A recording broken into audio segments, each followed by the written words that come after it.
Pernah nggak sih kalian mikir kenapa ya manusia bisa jadi penguasa bumi?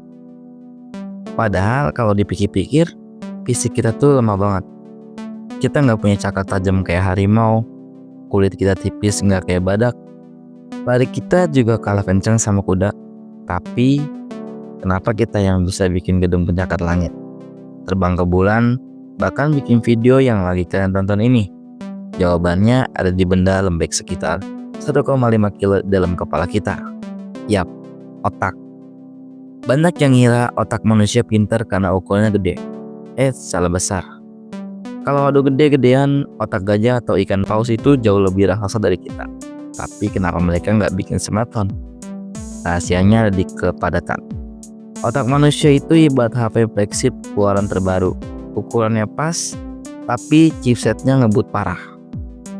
Otak kita punya jumlah sel saraf atau neuron yang gila banget banyaknya, terutama di bagian kulit otak alias korteks.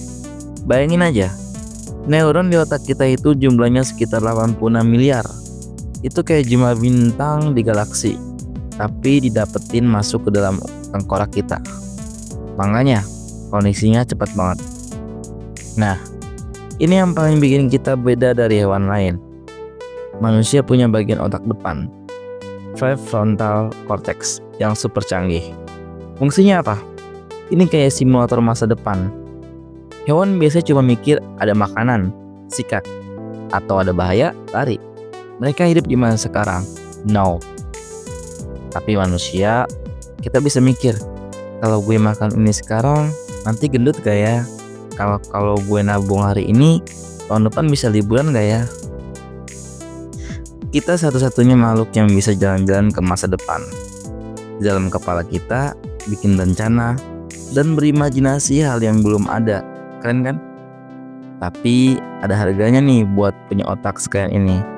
Otak kita itu boros banget energinya. Berat otak cuma 2% dari total berat badan kita.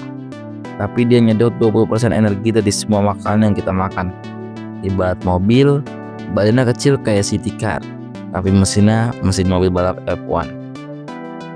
Makanya kalau mikir keras kita cepat lapar.